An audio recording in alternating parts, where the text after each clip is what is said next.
The scene begins with an urgent announcement in the city about a dungeon breach at the Korean Art University, urging all nearby residents to evacuate immediately as monsters wreak havoc and cause destruction. In response to the crisis, the president of the Hunter Association shows frustration, mourning the loss of life and questioning where the hunters sent to handle the situation are. A representative from the association noted that they are having trouble locating B-rank and higher hunters. The president was surprised to learn that the dungeon is classified as D-rank. A member of the association mentioned that they are considering the possibility of infected hunters. The president expressed disbelief that a C-rank hunter could be infected, while showing an identity named Kim Jong-soo who is a C-rank. The ongoing scene shows a sudden sword attack on Suho by the monster, causing him to fall and tear his clothes. Suho is surprised by the monster's sudden appearance, wondering if it jumped up from the floor below. The monster is identified as a C-rank awakened mist burn. He noticed that this mist burn seemed different from others, especially since he was armed. Even though he had just leveled up, he considered whether it was worth fighting this specific monster. The monster suddenly attacked Suho with its sword, prompting him to show courage and self-defense. Suho fell to the ground, feeling a bit dazed as he witnessed the monster's immense power. The monster's eyes and mouth glowed with blue flames, shocking Suho. The monster tried to strike Suho again with its sword, but he managed to defend himself once more. Suho threw a fire extinguisher at the monster, which the monster sliced in half. The room was filled with thick fog.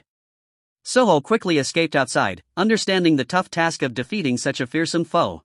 As he ran, he thought about the importance of the divided and ranked awakenings, wondering when the hunters would come to help him in this perilous situation. Suho hoped to last until they arrived. The monster followed closely behind, making him scared. At the same time, the monster noticed a group of girls on the school terrace. One girl suggested they wait there for the hunters, while another asked if help was on the way. The creature drew its blade and attacked the terrace where the young women were waiting for rescue. Suho stopped and realized the monster had stopped chasing him and had jumped out of the window. Seeing this filled Suho with fear as the terrace walls crumbled under the monster's assault. His fear turned to anger as he shouted that there was no time to wait for the hunters and that he had to face the creature himself.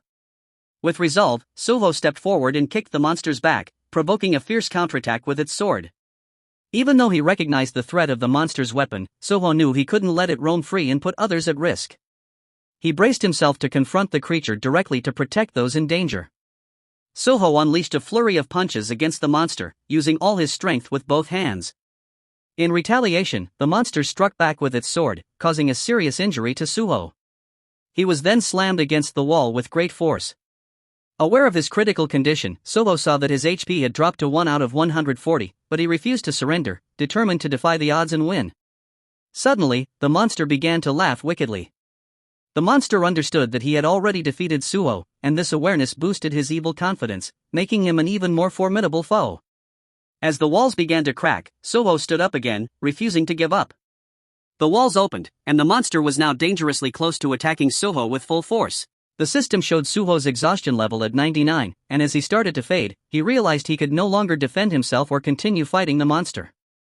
Suho thought about begging for mercy as the monster approached, ready to strike him down on the roof. The dimension shifted, revealing a strange creature coming from the portal. Suddenly, an unknown monster smashed the roof, leaving Suho stunned by what he saw. He was sure that the creature had come just in time to save him, but as they both fell from the roof, Suho realized he couldn't stop the fall. The impact when they hit the ground was huge, causing cracks and debris to scatter around them. On the edge of unconsciousness, Suho felt his life slipping away, recalling the times he had drawn ants. The creatures wandered through the facility looking for new victims to devour and taint with blue flames, continuing the cycle of creating more monsters. One of them noticed a man in a crowd, lost in thought and oblivious to the imminent danger. The man was struck with horror when he saw the monster, his face turning pale with fear. He couldn't grasp the source of the overwhelming panic that seized him, making him frantically look for a way to escape. But fear left him frozen, prompting him to drop the mop and shout for help.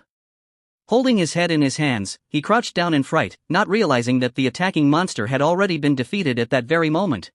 The monsters were eliminated in seconds, creating a loud sound that echoed throughout the city as BR unleashed a strong wave of magical energy.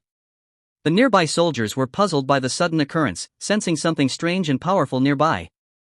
Meanwhile, the creature hurried back to its master, Suho, and remarked that they hadn't seen each other in a long time.